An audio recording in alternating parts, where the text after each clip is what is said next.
Assalamualaikum warahmatullahi wabarakatuh. Perkenalkan, nama saya Nel Putri Syamsabila. Saya Nurasawati Septa Ramadanti. Kami di sini akan menjelaskan bab 12 tentang sistem ekonomi. Mata kuliah pengantar ekonomi dengan dosen pengampu Pak Faiz Irsyad Prasetyo SEMM. Halo teman-teman, pada video kali ini saya akan membahas materi tentang perbandingan sistem-sistem ekonomi. Dalam video ini, kita akan melihat pengertian sistem ekonomi serta membandingkan beberapa jenis sistem ekonomi beserta kelebihan dan kekurangannya. Semoga penjelasan dalam video ini bisa menambah pemahaman kita semua. Oke, langsung saja kita masuk ke pembahasannya. Langsung saja kita masuk pada slide pertama, yaitu sistem ekonomi. Pada slide ini, kita akan membahas tentang perbandingan sistem-sistem ekonomi. Sistem ekonomi sendiri sangat penting karena menentukan bagaimana suatu negara mengatur kegiatan produksi, distribusi, dan konsumsi. Setiap sistem ekonomi itu punya cara yang berbeda dalam mengatur sumber daya dan peran masyarakat maupun pemerintah. Sistem ekonomi sendiri dapat diartikan sebagai susunan organisasi ekonomi yang teratur. Dalam sistem ekonomi, dibahas pula mengenai persoalan pengambilan keputusan dalam tata susunan organisasi ekonomi untuk menjawab persoalan-persoalan ekonomi masyarakat dalam mewujudkan tujuan nasional. Contohnya seperti apa yang harus diproduksi, bagaimana cara memproduksi, dan untuk siapa hasil produksi tersebut. Dengan tujuan, sistem ekonomi digunakan oleh suatu negara untuk mengalokasikan sumber daya yang dimilikinya, baik kepada individu maupun organisasi di negara tersebut. Selanjutnya ada perbandingan sistem-sistem ekonomi. Yang pertama, ada sistem ekonomi berdasarkan yang mengatur mekanisme. Yang pertama ada sistem ekonomi tradisional. Sistem ekonomi tradisional adalah suatu sistem ekonomi di mana organisasi kehidupan ekonomi dijalankan menurut kebiasaan tradisi masyarakat secara turun-temurun dengan mengandalkan faktor produksi apa adanya. Dalam kegiatan ekonomi ini biasanya masih sederhana dan sangat bergantung pada alam serta tenaga manusia. Biasanya sistem ini banyak ditemukan di masyarakat pedesaan atau komunitas adat. Di sini juga disebutkan ciri-ciri sistem ekonomi tradisional. Di antaranya, belum adanya pembagian kerja yang jelas, ketergantungan pada sektor pertanian dan agraris, ikatan tradisi bersifat kekeluargaan sehingga kurang dinamis. Teknologi produksi juga masih sederhana. Semua kegiatan ekonomi dilakukan secara alami atau mengikuti kebiasaan yang sudah ada sejak lama. Kebaikan sistem ekonomi tradisional yaitu menumbuhkan rasa kekeluargaan dan gotong royong. Pertukaran dilakukan dengan jujur, bahkan sering menggunakan sistem barter. Namun ada juga keburukan sistem ekonomi tradisional, yaitu pola pikir masyarakat yang masih statis atau sulit menerima perubahan. Hasil produksi juga terbatas karena sangat bergantung pada alam dan tenaga kerja yang seadanya. Yang kedua ada sistem ekonomi pasar. Sistem ekonomi pasar adalah sistem ekonomi yang memberi kebebasan penuh kepada individu atau masyarakat untuk melakukan kegiatan ekonomi tanpa campur tangan pemerintah, atau pemerintah hanya berperan kecil, sedangkan harga dan produksi ditentukan oleh mekanisme pasar, yaitu permintaan dan penawaran. Sistem ekonomi ini juga sering disebut dengan sebutan sistem laissez-faire. Di slide berikutnya disebutkan ciri-ciri sistem ekonomi pasar. Ciri-ciri sistem ekonomi pasar diantaranya ada kebebasan berusaha dan memiliki barang modal, serta kegiatan ekonomi yang bertujuan mencari keuntungan pribadi. Di sini juga disebutkan kebaikan sistem ekonomi pasar, yaitu adanya persaingan yang mendorong kemajuan usaha, campur tangan pemerintah yang relatif kecil, produksi yang sesuai dengan permintaan pasar, dan hak milik yang bisa diakui pribadi dan dilindungi sehingga sangat memotivasi masyarakat. Tetapi ada juga keburukan dari sistem ekonomi pasar. Di antaranya, mulai adanya persaingan tidak sehat dan adanya penindasan pihak lemah, munculnya monopoli yang merugikan masyarakat, serta praktek yang tidak jujur hanya demi keuntungan yang sebesar-besarnya. Yang ketiga, ada sistem ekonomi komando atau terpimpin. Sistem ekonomi komando adalah sistem ekonomi di mana pemerintah memegang peranan yang paling penting atau dominan dalam pengaturan kegiatan ekonomi. Dominasi dilakukan melalui pembatasan-pembatasan terhadap kegiatan ekonomi yang dilakukan oleh anggota masyarakat. Kebebasan individu dalam kegiatan ekonomi itu sangat dibatasi. Oke, kita lanjutkan pada slide berikutnya. Slide ini adalah lanjutan dari slide yang tadi. Di sini ada ciri-ciri sistem ekonomi komando atau terpimpin. Di antaranya, produksi, distribusi, konsumsi, dan harga ditentukan oleh pemerintah. Hak milik pribadi tidak diakui sehingga kebebasan individu dalam berusaha itu tidak ada. Alat produksi dikuasai oleh negara. Di sini juga disebutkan kebaikan dari sistem ekonomi komando. Di antaranya, pemerintah lebih mudah mengawasi dan mengendalikan ekonomi. Pembangunan lebih terencana, kemakmuran masyarakat bisa lebih merata, dan pemerintah bertanggung jawab sepenuhnya terhadap seluruh kegiatan ekonomi.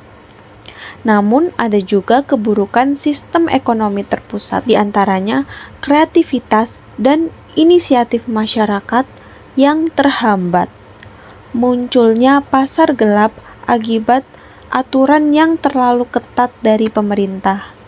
Masyarakat tidak bebas memilih pekerjaan dan barang konsumsi, bersifat paternalistik atau aturan itu harus dipatuhi, sehingga semua aturan pemerintah itu harus dipatuhi. Yang kedua, ada sistem ekonomi berdasarkan yang mengatur kepemilikan aset. A. Sistem ekonomi kapitalis. Sistem ekonomi kapitalis adalah suatu sistem ekonomi di mana kekayaan yang produktif terutama dimiliki secara pribadi dan produksi terutama dilakukan untuk dijual. Adapun tujuan pemilikan secara pribadi ialah untuk memperoleh suatu keuntungan atau laba yang cukup besar dari hasil menggunakan kekayaan yang produktif. Jelas sekali bahwa motif mencari keuntungan atau laba bersama-sama dengan lembaga warisan dipupuk oleh hukum perjanjian sebagai mesin kapitalisme yang besar. Adapun kebaikan-kebaikan sistem ekonomi kapitalis sebagai berikut. Kebebasan ekonomi memberi manfaat besar bagi masyarakat karena mendorong orang untuk bekerja lebih giat dan produktif. Lalu, jika kebebasan ekonomi dijalankan, produktivitas akan meningkat sehingga kekayaan negara juga bertambah. Ketiga, adanya persaingan bebas antar pelaku ekonomi membuat tingkat produksi dan harga berada pada batas yang wajar. Terakhir, persaingan juga membantu menjaga keuntungan dan upah tetap pada tingkat yang sederhana dan rasional. Keburukan sistem ekonomi kapitalis.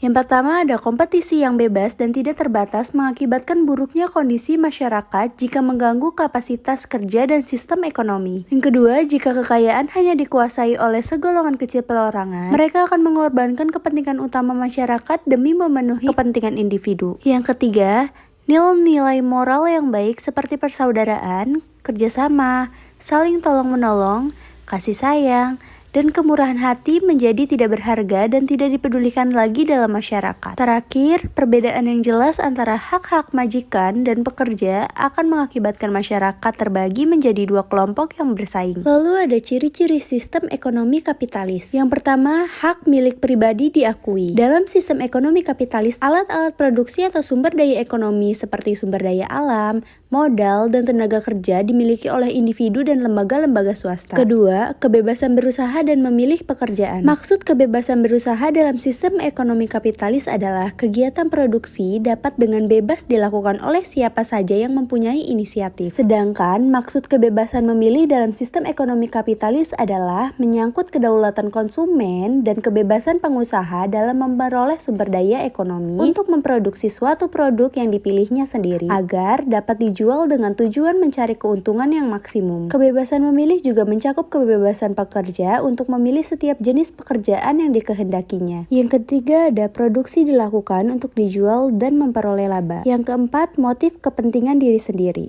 Kekuatan utama dari sistem ekonomi kapitalis adalah motivasi individu untuk memenuhi kepentingan atau keuntungan diri sendiri. Yang kelima ada persaingan. Sistem persaingan bebas merupakan salah satu lembaga penting dari sistem ekonomi kapitalis. Setiap individu atau pelaku ekonomi swasta, baik pembeli maupun pengusaha, dengan motivasi mencari keuntungan yang maksimum bebas bersaing di pasar dengan kekuatan masing-masing. Setiap pelaku ekonomi swasta bebas memasuki dan meninggalkan pasar. Yang keenam, harga ditentukan oleh mekanisme pasar. Segala keputusan yang diambil oleh pengusaha dan konsumen dilakukan melalui sistem pasar. Dengan kata lain, tingkat harga dan jumlah produksi yang terjual ditentukan sepenuhnya oleh kekuatan permintaan dan penawaran. Yang terakhir ada peranan terbatas pemerintah. Dalam sistem ekonomi kapitalis, pemerintah masih mempunyai peran yang dapat membatasi berbagai kebebasan individu. Misalnya, pemerintah mengeluarkan peraturan-peraturan yang melarang praktik-praktik monopoli yang bersifat non-alamiah dan melindungi hak-hak konsumen dan pekerja. B. Sistem ekonomi sosialis. Sistem ekonomi sosialis merupakan sistem perekonomian yang memberikan kebebasan yang cukup besar kepada setiap orang untuk melaksanakan kegiatan ekonomi, tetapi dengan campur tangan pemerintah. Pemerintah masuk ke dalam perekonomian untuk mengatur tata kehidupan perekonomian negara serta jenis-jenis perekonomian yang menguasai hajat hidup orang banyak dikuasai oleh negara. Ciri sistem ekonomi sosialis. Seluruh bentuk produksi dan sumber pendapatan menjadi milik negara atau masyarakat keseluruhan. Hak individu untuk memiliki harta atau memanfaatkan produksi tidak diperbolehkan. Dengan demikian, individu secara langsung tidak mempunyai hak kepemilikan. Yang kedua, kesamaan ekonomi. Yang ketiga, setiap individu disediakan kebutuhan hidup menurut keperluan masing-masing. Yang keempat, disiplin politik. Untuk mencapai tujuan di atas, keseluruhan negara diletakkan di bawah peraturan kaum buruh yang mengambil alih semua aturan produksi dan distribusi, kebebasan ekonomi, serta hak pemilikan harta dihapuskan sama sekali. Kebaikan sistem ekonomi sosialis. Pemenuhan kebutuhan pokok terjamin. Setiap warga negara disediakan kebutuhan pokoknya termasuk makanan sebanyak 2 kali sehari, beberapa helai pakaian, kemudian fasilitas kesehatan, serta tempat tinggal dan lain-lain. Kedua, pekerjaan dan perlindungan sosial terjamin. Setiap individu mendapat pekerjaan dan orang yang lemah serta orang yang cacat fisik dan mental berada dalam pengawasan negara. Yang ketiga, perencanaan produksi yang sempurna. Semua pekerjaan dilaksanakan berdasarkan perencanaan negara yang sempurna di antara produksi dengan penggunaannya. Dengan demikian, masalah kelebihan atau kekurangan produksi seperti yang berlaku dalam sistem ekonomi kapitalis tidak akan terjadi. Yang terakhir, fokus pada kepentingan masyarakat. Semua bentuk produksi dimiliki dan dikelola oleh negara, dan keuntungan yang diperolehnya akan digunakan untuk kepentingan masyarakat. Menurut pendapat penulis, walaupun keadaan itu diatur demudan, tetapi masing-masing individu tidak merasa bebas sesuai dengan hati nuraninya. C. Sistem ekonomi campuran. Sistem ekonomi campuran adalah sistem yang mengandung beberapa elemen dari sistem ekonomi kapitalis dan sistem ekonomi sosialis. Dalam sistem ekonomi campuran, di mana kekuasaan serta kebebasan berjalan secara bersama, walau dalam kadar yang berbeda-beda. Ada sistem ekonomi campuran yang mendekati sistem kapitalis atau liberalis karena kadar kebebasan yang relatif besar atau persentase dari sistem kapitalisnya sangat besar. Ada pula sistem ekonomi campuran yang mendekati sistem ekonomi sosialis di mana peran kekuasaan pemerintah relatif besar terutama dalam menjalankan berbagai kebijakan ekonomi, moneter atau fiskal dan lain-lain. Di dalam sistem ekonomi campuran, adanya campur tangan pemerintah terutama untuk mengendalikan kehidupan atau pertumbuhan ekonomi akan mencegah adanya konsentrasi yang terlalu besar di tangan satu orang atau kelompok swasta. Juga untuk melakukan stabilisasi perekonomian, mengatur tata tertib, serta membantu golongan ekonomi lemah. Ciri sistem ekonomi campuran. Peran pemerintah, adanya campur tangan pemerintah dalam perekonomian. Yang kedua, pemerintah aktif dalam kegiatan ekonomi. Ketiga, negara menguasai cabang-cabang produksi yang menguasai hajat hidup banyak orang. Sedangkan peran swasta, yang pertama, adanya pihak swasta yang turut berperan dalam kegiatan perekonomian. Yang kedua, hak milik swasta atas alat-alat produksi diakui. Yang ketiga, hak milik perorangan dan swasta diakui oleh pemerintah, tetapi penggunaannya tidak bertentangan dengan kepentingan masyarakat. Kelebihan sistem ekonomi campuran. Yang pertama, hak individu berdasarkan sumber produksi walaupun ada batas. Yang kedua, lebih mementingkan umum daripada pribadi.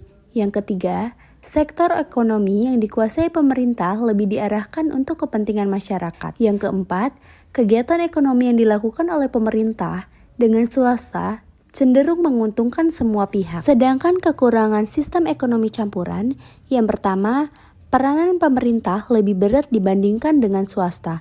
Yang kedua, timbulnya KKN atau korupsi, kolusi, dan nepotisme dalam pemerintah karena banyak sektor-sektor produksi yang lebih menguntungkan pihak pemerintah sedangkan sedikit sekali pengawasannya. Sekian presentasi dari kami. Terima kasih. Wassalamualaikum warahmatullahi wabarakatuh.